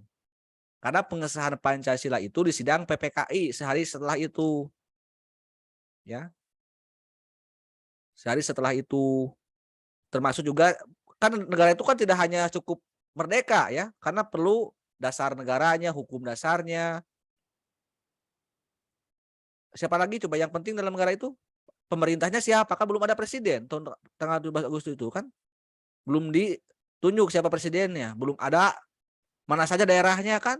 Makanya di sidang PPKI lah yang akhirnya membentuk semuanya kan, dari mulai dasar negara, hukum dasarnya, kemudian presidennya, provinsi-provinsinya, termasuk yang lain-lainnya, agar lengkap negara itu, bukan hanya ada. Tapi itu kan masalah persepsi ya. Betul memang secara hukum, tapi kan kita tidak bisa melepaskan rangkaian yang ada. Walaupun kita misalnya mau mengubah tanggal 18 Agustus sebagai hari kemerdekaan kan, enggak juga, karena tidak mungkin kita menghilangkan fase terpentingnya yaitu 17 Agustusnya. Jadi itu ya menurut saya tidak perlu lagi diperdebatkan, karena buat apa ya, udah lama ini gitu kan. Oke, jadi itu yang pada akhirnya belum lagi juga ini masalah tadi ya. Tadi apa ya, yang sekutu itu dari siapa tadi? Pertanyaan yang terakhir tuh. Saya lupa lagi pertanyaan keduanya apa? Indri? Mengapa Belanda tidak mau mengakui kemerdekaan pada tanggal tersebut, Pak? Oke, begini. Saya ngomong gini aja dulu. Tidak ada satupun negara penjajah yang ingin wilayah jajahannya merdeka ya. Termasuk Belanda ya. Jepang juga tadi kan, Jepang sudah hancur lebur Hiroshima Nagasaki, tapi kan apakah Jepang benar nggak ngasih kemerdekaan? Tidak ya. Tetap ingin mau, tapi kan dia sedang tidak mampu kan. Daripada awet rajet ya udah pisah saja gitu kan. Nah, kenapa Belanda? Belanda itu ya bisa dibayangkan ya, negara yang sudah menguasai kita ratusan tahun dengan hitungan hari, bulan bisa kocar-kacir oleh Jepang. Ya. Bisa diusir oleh Jepang. Coba kan betapa sakitnya ya. Yang sudah lama bersinggah di hati misalnya, tapi sudah tiba-tiba ada perpisahan kan, itu menyakitkan ya, perpisahan dengan Belanda itu. Lebih sakit lagi ketika sudah mengalahkan Jepang ya. Yang harusnya milik lagi kan, dalam teori perang seperti itu. Yang kuat ya adalah yang menang kan. Jadi secara teori memang betul bahwa kalau Belanda datangnya tepat waktu, tidak terlambat, maka kita harusnya dijajah lagi oleh Belanda. Tapi kan tadi saya bilang, Allah tidak berkehendak kan kita untuk dijajah lagi. Maka ada peristiwa, itu dituangkan dalam pembukaan itu kan, berkat rahmat Allah yang Maha Kuasa. Jadi itu. Tapi ya itulah yang namanya, kan kalau diibaratkan seorang mantan yang ngajak balikan itu ya, Belanda itu. Tapi maksa gitu kan. Nggak menerima ya, nggak menerima Indonesia merdeka. Dulu kan ini mantan saya gitu, yang saya masih mencintainya, masih ingin menguasai Indonesia. Apalagi kan sebagai sumber kekayaannya ya gitu. Sumber kekayaan bagi negeri Belanda Indonesia itu. Makanya nggak rela Indonesia merdeka. Tapi kan kita sudah merdeka kan, ngapain lagi? Lu ganggu gue udah punya yang lain katanya. Akhirnya apa? Ya udah kalau gitu kita ribut aja, mau nggak ribut? Terjadilah keributan ya, yaitu agresi militer Belanda yang ke-1 dan yang kedua. Sampai ngajak ribut gitu kan. Dan itulah mulai ada perlawanan lagi kan. Yang tadi saya bilang ya, kita melawan Belanda, melawan sekutu, melawan PKI, melawan DITI, jadi banyak musuh. Sehingga wajar kalau di era demokrasi, di era 45 sampai tahun 50, kita boro-boro bisa damai ya. Karena itu masa revolusi fisik. Jadi Pancasila maupun UUD 45 itu tidak berlaku di sana. Bayangkan kita baru merdeka sudah diganggu ya. Kan salah satu syarat negara itu juga harus memiliki pengakuan kedaulatan dari negara lain ya. Nah, Belanda mencoba untuk menghalangi itu. Jangan percaya kata Belanda tuh. Jadi buat provokasi ke dunia internasional. Indonesia itu merdeka karena hadiah Jepang. Negara diktator kan, Jepang, Italia maupun Jerman adalah negara yang paling dibenci saat itu ya, karena negara yang kalah perang dunia kedua, dianggap negara paling kejam, negara diktator ya, fasisme maupun Nazi itu. Sehingga kalau ada disebut-sebut temannya Jepang, temannya Italia, temannya Jerman adalah aib saat itu. Sehingga kalau dekat dengan negara itu akan dianggap musuhnya dunia. Sehingga itulah cara-cara Belanda ya. Sehingga apalagi dalam Undang-Undang Dasar kan kita ini negara kesatuan ya. Dengan sistem pemerintahan presidensil. Lihat coba undang-undang aturannya. Cuma ada presiden satu orang. Tidak ada lagi. Jadi semacam diktator kata Belanda itu. Nah, untuk menghindari itu Muhammad Hatta sebagai wakil presiden membuat maklumat ya, yaitu mengubah bentuk pemerintahan dari presidensil ke parlementer. Sehingga saat itu tahun 46-an kita sudah melanggar undang-undang dasar ya dari seharusnya. Karena kita marah menjadi sistem parlementer, padahal itu adalah sistem yang bukan diatur dalam undang-undang dasar. Soekarno sebagai presiden tidak berubah, tapi hanya kepala negara ya presiden zaman itu. Dan pemerintahan diatur oleh Perdana Menteri yaitu Sultan Syahrir yang untuk pertama kalinya. Itulah yang memulai era kita menganut sistem demokrasi liberal sebenarnya. Karena menganut sistem parlementer. Karena kan tokoh-tokoh seperti Soekarno, Hatta terutama adalah didikan Barat kan, didikan Belanda, didikan Amerika Serikat. Jadi pasti dia pikiran liberal dalam proses politik demokrasinya. Itulah ya, jadi kita sudah melakukan upaya untuk mengubah aturan yang disepakati oleh PPKI maupun BPUPKI. Dan puncak-puncak dari gangguan tersebut tahun 49 itu kita dipecah belah menjadi negara serikat. Ya. Yang itu jelas mengganti Undang-Undang Dasar dari UUD 45 menjadi RIS atau UUD RIS. Itu kan sudah pengkhianatan terhadap proklamasi sebenarnya. Akibat siapa ini? Gangguan Belanda kan. Tapi RIS tidak lama, akhirnya cuma sekitar 1 tahun atau 9 bulan lah. Mulai dari bulan September atau November 49 ke 17 Agustus 50 ya. Dan tahun 50 kita nggak lagi RIS, tapi kembali ke RI atau Negara Kesatuan Republik Indonesia, ke NKRI, ke kesatuan.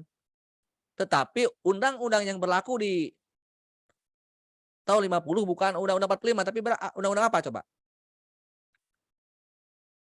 Undang-Undang Dasar sementara. Nah, jadi itu ya, walaupun kembali ke Undang-Undang RIS, ke Negara Kesatuan, tapi UUD-nya ya adalah UUD RIS. Yang isinya sebenarnya masih RIS keneh ya. Karena menganut sistem demokrasi parlementer ya. Jadi demokrasi kita dimulai tahun 50 sampai 59 dengan sistem demokrasi UUD 50 lewat liberalisme dan parlementer.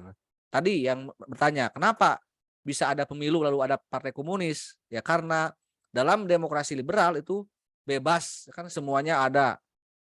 Sebenarnya kalau kita mau membayangkan era 50 sampai 59 ini percis di era sekarang ya, reformasi. Banyak partai politik ya. Saling sikut sana, sikut sini.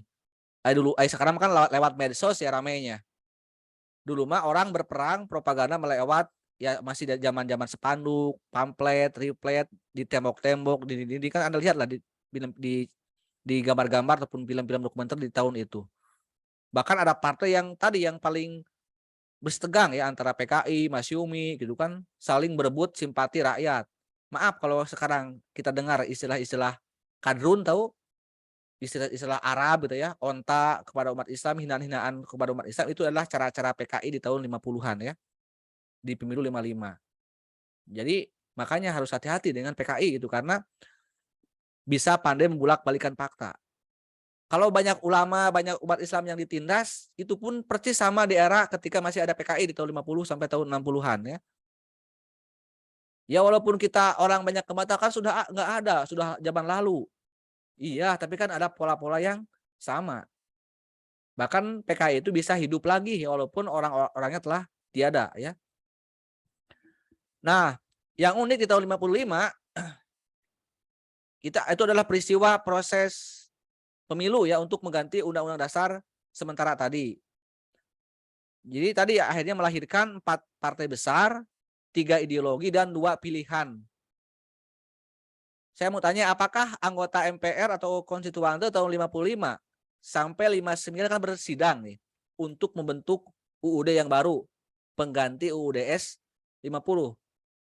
Apakah berhasil nggak? Tidak, Pak. Kenapa tidak? Apa yang dibahas oleh sidang konstituante sampai tidak berhasil mengubah UUD 45 atau membuat UUD yang baru?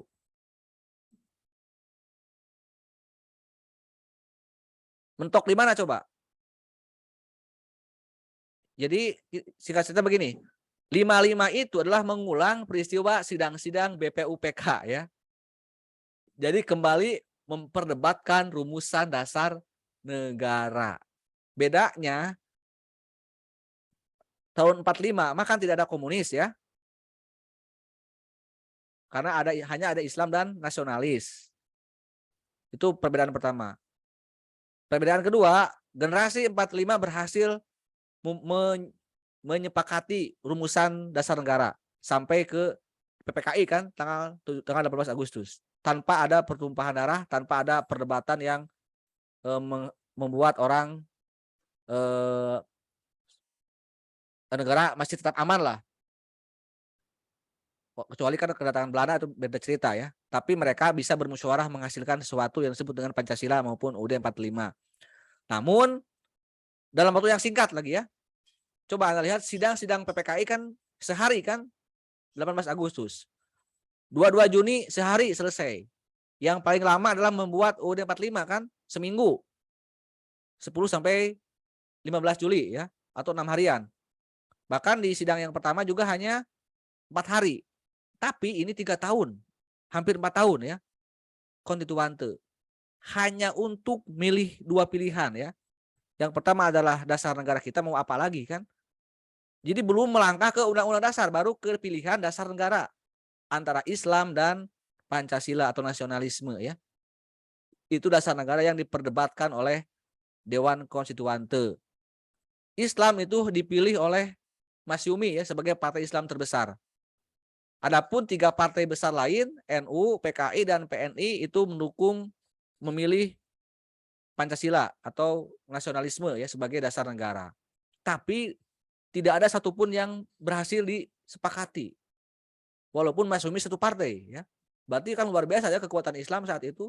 Kompak lah dulu umat Islam itu dalam memperjuangkan dasar negara. Tetapi kan tadi tidak ada kesepakatan. Ya sama dengan 45 sebenarnya.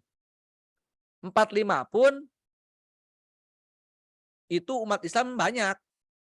Padahal yang mengusulkan, yang memprotes dasar negara itu hanya orang Hindu dari Bali dan orang Kristen dari 2 orang dari Maluku, Ambon ya. Tapi umat Islam itu akhirnya dengan besar hati rela melepaskan sila pertama Piagam Jakarta. Nah, di sini di RIS, di 55 di konstituante itu tidak ada kesepakatan, tidak mencapai mufakat. Akhirnya mengambil jalan terakhir yaitu apa? Coba kalau musyawarah tidak disepakati, maka apa yang di jalan pilihan terakhir? Voting. Oke, jadi mengambil suara terbanyak. Singkat cerita, di tahun 59 dibuatlah voting ya. Islam atau nasionalis atau Pancasila ya sebagai dasar negara. Ternyata tidak ada yang memenuhi syarat untuk mencapai 2/3 suara. Ini kan negara, bayangkan ya, seorang wakil rakyat yang dipilih hasil pemilu tapi tidak bisa memutuskan sesuatu tentang hal yang paling mendasar. Itu kan akhirnya ya negara terancam perpecahan ya. Karena kalau kita melihat di masyarakat kan sama-sama fanatisme ya. Beda dengan sekarang. Kalau sekarang mungkin saya tidak melihat ada partai politik yang benar-benar seperti zaman dulu ya. Saya yakin zaman dulu itu tidak ada money politik lah. Orang memilih PKI karena dia sadar orang PKI. Orang milih Masyumi karena dia sadar sebagai orang yang tahu Masyumi. Orang yang milih NU, orang yang milih PNI juga sama. Karena belum ada uang mungkin dulu ya partai politik. Murni hasil kaderisasi partai politik zaman dulu itu. Benar-benar masih dalam kematangan ideologi. Kalau sekarang saya tidak yakin partai politik yang menang itu benar-benar menang ya. kecuali dengan politik uang. Ya. Kalau zaman sekarang ya. Jadi kalau dilihat dari pemilu yang paling demokratis adalah pemilu tahun 55 ya. Walaupun hasilnya tadi ya, hasilnya tidak mencapai kesepakatan tentang dasar negara. Berarti kita masuk ke tahun 59 ya. Apa yang akhirnya terjadi tahun setelah konstituante gagal dalam membuat UUD 45? UUD yang baru. Dekret Presiden, Pak. Oke, dekret presiden itu apa pengertiannya?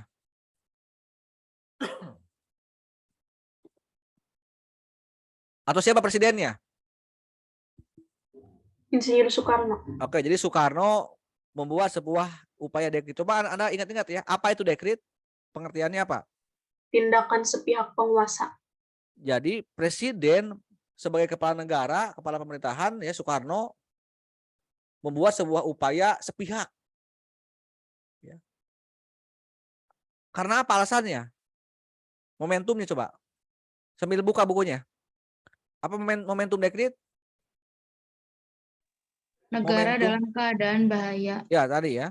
Jadi kenapa bahaya? Karena orang-orang elit gitu ya di MPR gagal bermusyawarah. Bayangkan kalau di masyarakatnya itu konflik ya.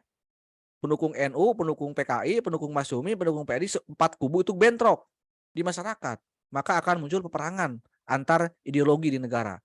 Sehingga itulah kehebatan Soekarno ya. Terus berikutnya isinya ya apa? 1. Bubarkan konstituante. 2. Kembali pada Undang-Undang Dasar 1945. 3. Segera bentuk MPRS dan DPAS. Nah, dari semua isi dekret adalah upaya yang ilegal ya atau inkonstitusional. Karena tidak ada ceritanya presiden berani membubarkan lembaga paling tinggi kan? Ingat dulu MPR itu lembaga paling tinggi di atas presiden. Apalagi dipilih oleh rakyat kan MPR-nya. Karena dalam Undang-Undang Dasar itu dulu itu sebelum amandemen direformasi, kenapa MPR itu atau konstituante itu tertinggi? Karena memilih presiden, betul nggak? Tapi ini Soekarno berani-beraninya kok membubarkan dewan paling tinggi kan? Di atas beliau posisi lembaganya. Tapi itu bisa dilakukan kalau presidennya kuat ya. Berarti kita bisa membuktikan bahwa Soekarno adalah presiden yang kuat ya. Karena bisa memutuskan sesuatu secara sepihak. Demi apa? Demi keamanan negara yang terancam perpecahan ya. Terus mengembalikan UUD 45 yang asli. Nah, jadi kita ini selama 20 tahunan atau 45 sampai 59 tidak pernah melaksanakan UUD 45. Baru disahkan lagi tahun 59 lewat dekret Presiden Soekarno ya. Itu kan juga nggak lucu. Masa Soekarno membuat undang-undang dasar? Bukan membuat, tapi yang berhasil, yang harusnya memutuskan apa yang berlaku itu bukan presiden tapi MPR. Karena MPR-nya tidak bisa bekerja, maka muncullah tangan besi dari seorang presiden. Itulah ya kehebatan dekret presiden. Yang ketiga apa isinya? Membentuk MPRS dan DPAS. Ya, ini yang menarik, Soekarno atau presiden membentuk MPRS. Coba. Masa Soekarno memilih anggota MPR? Kan MPR itu lembaga tertinggi, ya. Tapi ya, sekali lagi itulah ya. Semua isi dekret adalah upaya inkonstitusional atau tidak sesuai dengan Undang-Undang Dasar. Tapi sejarah tidak ada yang menyalahkan Soekarno ya, karena itu demi keamanan negara. Nah, kemudian juga ada konsideran. Apa coba konsiderannya? Piagam Jakarta atau Syariat Islam menjiwai Undang-Undang Dasar 1945, dasar hukumnya yakni darurat subjektif. Nah, kenapa ada istilah Piagam Jakarta atau Syariat Islam menjiwai Undang-Undang 45? Itu adalah hal yang paling pokok untuk dipahami oleh generasi sekarang ya di era reformasi yang sering menyudutkan umat Islam ya, dianggap Islam itu kadrun. Kemarin ada peristiwa seorang buzzer yang menghina seorang ustazah ya di Jawa Timur, di ustazah di NU lah di Jawa. Yang aneh ya sampai menghina pada ajarannya. Padahal kita kembalikan lagi ke inti dari apa sih sebenarnya hukum dasar kita? Nah, Soekarno itu marah kepada anggota konstituante ya. Hei kamu, semua praksi Soekarno marahi. PNI, PKI, NU, Masyumi, kamu semuanya tidak negarawan, tidak berjiwa besar. Kamu semuanya hanya mementingkan golongan masing-masing. Kenapa kamu bekerja 4 tahun tidak ada hasilnya? Itulah ya salah satu kemarahan Soekarno kepada konstituante. Kemudian Soekarno akhirnya bertanya kepada konstituante, kepada praksi-praksi yang ada, apakah setuju kita kembali ke Undang-Undang 45. Jadi Soekarno pun nggak tiba-tiba memutuskan, tapi ada pertimbangan dari MPR ya. Itu pun yang seharusnya adalah itu wewenang ketua MPR ya, bukan wewenang Soekarno. Tapi itulah kehebatan Soekarno saat itu. PKI misalnya, PNI, NU, Masyumi setuju nggak kembali ke Undang-Undang 45? Jadi Soekarno lah yang punya inisiatif untuk mengembalikan Undang-Undang 45 yang asli. Nanya ke partai politik, ke praksi-praksi di MPR. PNI setuju, yes. PKI setuju, yes. NU setuju, setuju. Masyumi nih, kamu Masyumi nih, partai Islam yang keingin Islam dasar negara. Setuju nggak kita kembali lagi ke 45? UUD-nya. Tidak, kata Masyumi. Kan dewasnya Soekarno teh. Kenapa tidak? Apa ya salahnya kita kembali ke 45? Oke lah kalau memang saya akan setuju, kata Masyumi, asal punya minta syarat. Apa syaratnya, kata Masyumi? Masyumi menyarankan supaya Undang-Undang 45 itu dijiwai oleh Piagam Jakarta. Jadi tidak dipisahkan ya. Akhirnya muncullah keputusan Presiden, saya lupa lagi nomor 8 tahun 49 tahun 59 tentang keputusan Presiden dalam kita mengembalikan lagi ke UUD 45 dengan catatan Piagam Jakarta menjiwai UUD 45. Jadi kalau seperti itu, boleh nggak Islam sebagai azas bernegara? Atau Islam bertentangan dengan dasar negara? Tidak ya. Karena hasil keputusan resmi pun ternyata Undang-Undang 45 itu satu jiwa, satu nafas dengan syariat Islam. Begitupun dengan agama-agama yang lainnya. Karena kan dalam Piagam Jakarta kan isinya apa? Syariat Islam bagi pemeluk-pemeluknya. Jadi bukan bagi semua agama. Apa pesan moralnya? Tafsir kontekstualnya. Berarti agama apapun yang 5 agama itu, mau Kristen, mau Hindu, mau Buddha, mau Konghucu, itu boleh menjadikan landasan dalam perjuangannya. Selama itu agama yang sah.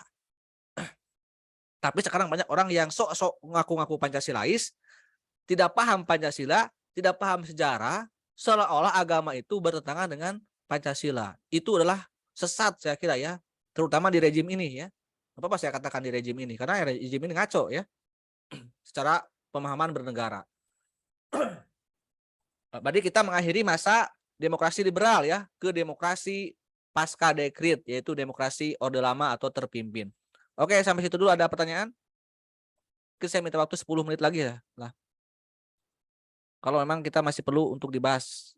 Kita baru udah sampai ke demokrasi. Jadi kita baru lagi memulai Pancasila secara legal formal setelah dekrit ya.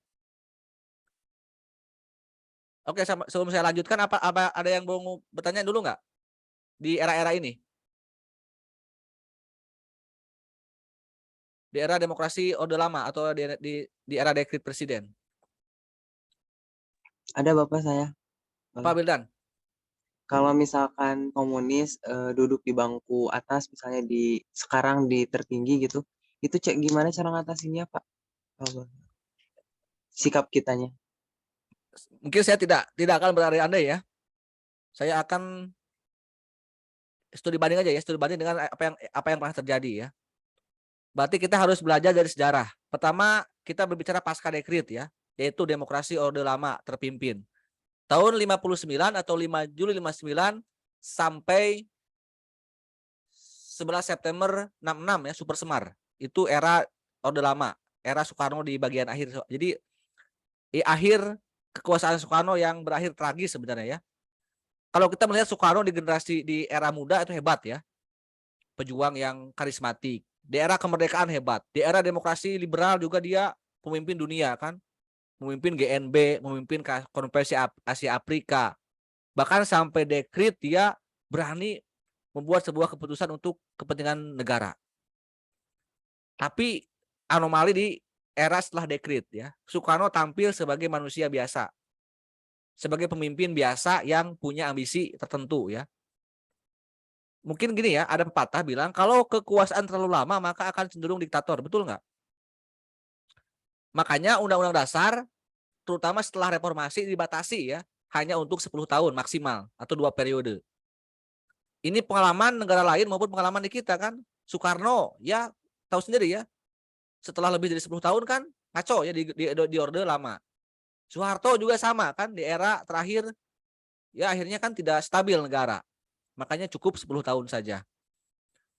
Nah, kenapa yang terjadi? Karena Soekarno membuat sebuah keputusan sepihak, ya, banyak melanggar Undang-Undang Dasar, ternyata dalam pelaksanaannya pun tidak jauh beda ya. Banyak UUD yang dilanggar oleh Soekarno. Berarti begini maksudnya. Walaupun Soekarno secara paksa mengembalikan UUD 45 yang secara otomatis kita kembali lagi ke Pancasila dan UUD 45 yang asli gitu ya. Tapi pada prakteknya Soekarno malah banyak pelanggaran ya. Kenapa di era itu Soekarno dianggap melanggar Pancasila? Karena yang diterapkan Soekarno adalah konsepsi Nasakom ya. Nasionalisme, agama dan komunis. Kenapa juga Soekarno melanggar UUD 45? Terutama tentang jabatan presiden ya. Karena di tahun 60 setelah dekret Soekarno diangkat oleh MPRS sebagai presiden seumur hidup. Padahal dalam UUD 45 itu harus 5 tahun dulu baru dipilih lagi. Tapi itu sudah dilanggar ya oleh Orde Lama. It's okay, itu sebuah catatan sejarah ya tentang kengacauan era Orde Lama. Lalu bagaimana nasib dari Nasakom itu? Nah, 55 itu kan melahirkan 4 kekuatan besar ya. Ternyata ada Islam besar di Indonesia itu pengaruhnya, pendukungnya, pemilihnya. PNI juga sebagai partai nasionalis juga banyak ya pemilihnya. PKI komunis juga banyak. Lihat dunia, negara lain ya, ternyata sedang perang dingin. Ya. Amerika cari blok sekutunya untuk menjadi blok liberal. Soviet juga sama ya, mencari sekutunya. Jerman Timur, Korea Utara kan terpecah belah. Cina menjadi blok komunis dunia. Kuba, Vietnam kalau sekarang ya, warisan-warisan komunisme itu. Begitupun ya Islam yang sebagai salah satu kejayaan yang pernah ada kan di dunia ini. Yang tidak ada di negara lain kan. Negara lain kan cuma kalau Islam ya Islam saja kan, dunia Islam. Kalau Timur ya Timur saja kan, dunia komunis. Kalau Barat ya Barat aja, dunia komunis. Tapi Indonesia bisa menggabungkan 3 kekuatan dunia. Islam, agama, dan Islam, komunis, dan nasionalis. Supaya apa? Supaya Soekarno dipuji oleh negara-negara lain ya. Jadi sebenarnya itu politik internasional Soekarno. Supaya mendapat pujian dari dunia internasional. Tetapi ada yang dilupakan oleh Soekarno ya, yaitu ketidakmungkinan bersatu. Terutama unsur Islam dan komunis. Mana mungkin. Dan dari konsep Nasakom itu, yang paling menonjol dari Nasakom adalah komnya, yaitu komunismenya. Nasib Islam, nasib agama Islam, terutama Masyumi itu hilang di Orde Lama. Ya. PKI semakin besar, tapi Masyumi dibubarkan dan tokoh-tokoh Islam di Masyumi dihukum oleh Orde Lama. Karena apa? Karena Soekarno sudah dekat dengan PKI ya. Termasuk PKI lah yang selalu mendukung Soekarno. Misalnya ketika Soekarno menjadi presiden seumur hidup, PKI lah yang paling membelanya.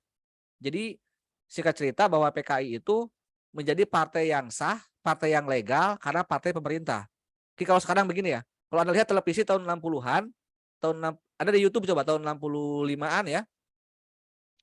Itu kayak melihat sekarang ya Pak Jokowi bersama partai koalisinya. Tahu kan?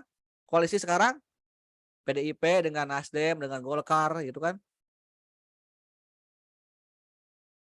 Ya itulah PKI zaman dulu ya. Jadi partai bagian dari pemerintahan. Sama kalau kita melihat Jokowi dengan partai-partai pendukungnya. Jadi Aidit itu ya Nyoto, tokoh-tokoh PKI itu menjadi menterinya Pak Soekarno gitu ya. Ngerti nggak? Jadi bagian dari pemerintahan Orde Lama PKI itu. Jadi di Orde Lama itu gabungan antara PKI, tentara karena Dwi Fungsi ABRI ya. Yaitu ya Dewan Jenderal itu jadi Ahmad Yani Nasution adalah bagian dari pemerintahan Pak Soekarno. Termasuk juga dari kalangan pendukung Soekarno dari PNI. Dan tidak ada tokoh-tokoh Islam ya, terutama dari Masyumi. Karena ya mana mungkin bersatu kan kelompok Islam di sana. Nah, karena PKI menjadi partai yang berkuasa bersama Orde Lama, sehingga PKI merasa punya negara ini. Betul nggak? Itulah upaya-upaya di atasnya dia dibela oleh Soekarno dan di bawahnya masyarakat pendukungnya juga melakukan gencaran-gencaran menyebarluaskan ajarannya. Tadi yaitu melakukan propaganda ke masyarakat, pembunuhan ke kiai-kiai tadi dengan merebut tanah-tanahnya. Kan dalam konsep PKI, kan PKI merasa negara, merasa pemerintah. Kok ada orang-orang yang banyak tanahnya itu nggak boleh dirampas oleh PKI. Coba bayangkan, orang punya tanah sendiri, masa nggak boleh kan? Kalau melawan dibunuh misalnya, ya itulah. Kenapa banyak pembunuhan kepada kiai, para santri? Karena memang PKI banyak menyerang pesantren yang banyak tanahnya, yang banyak asetnya gitu. Dan itu bagi PKI tidak boleh dimiliki oleh mereka, harusnya dikembalikan menjadi milik negara. Itulah mulai konflik berdarah ya. Jadi sebenarnya 65 G30S ini hanyalah puncak gunung esnya. Di tahun 60-an setelah dekrit, setelah PKI menjadi partai penguasa, mungkin kurang lebih selama 5 tahunan atau 6 tahunan, PKI sudah melakukan upaya-upaya ya yang membuat masyarakat resah ya. Ya dengan tadi, bahkan ya, kalau sekarang kan mungkin kita melihat resah hanya di medsos ya. Perang medsos antara orang buzzer dengan para oposisi kan ya. Menyerang ulama di buzzer, ada orang ceramah di Cina misalnya, diledek. Kalau dulu kan mereka melakukan upaya-upaya propagandanya langsung ya sampai ke konflik ya, penculikan, pembunuhan dan sebagainya. Jadi kalau ada pertanyaan bagaimana PKI cara memimpinnya, lihat Korea Utara sekarang. Betul nggak? Kenapa sih ini kan kita harus membuka diri ya. Kenapa di negara komunis itu begitu mudah, nyawa itu begitu murah ya? Anda pernah dengar nggak Kim Jong Un itu sering membunuh bukan anaknya, pamannya ya, saudaranya kalau berbeda pendapat. Bahkan dibunuhnya juga kejam kan, dilempar ke kandang ular, dilempar ke mana kan gitu ya. Menterinya juga ada menteri yang hanya ngantuk atau apa ya, atau menterinya tidur saat rapat. Jadi dihukum tembak pakai rudal coba ya. Ya itulah cara-cara ya kurang lebih seperti itu. Jadi ya kalau kita mau waspada ya, karena ini bukan hoax, bukan ngarang ya. Karena memang masih banyak saksi, masih banyak korban yang trauma akan kejamnya PKI di tahun 48 maupun di tahun 65. Dan apa ciri-ciri kalau PKI itu ingin merebut negara itu? Membuat propaganda, memfitnah sana, fitnah sini. Itu dilakukan ya. Di semenjak pemilu 55 sampai ke menjelang G30S PKI. Oke, itu kurang lebih ya teman-teman semua. Jadi selama Orde Lama, intinya bahwa kita tidak bisa atau Soekarno belum lagi menjalankan Pancasila karena diganggu oleh Nasakom, dan akhirnya dari Nasakom itulah PKI merasa menjadi partai yang berkuasa dan muncul, diakhiri oleh peristiwa G30S PKI ya, yang pada akhirnya nanti ini menjadi paham terlarang di Indonesia sampai sekarang. Tapi walaupun sudah dilarang, tetap harus kita waspadai ya akan kebangkitannya kembali. Sekian untuk minggu ini. Assalamualaikum warahmatullahi wabarakatuh. Waalaikumsalam warahmatullahi Pak, Terima kasih, Pak. Ya, untuk PJ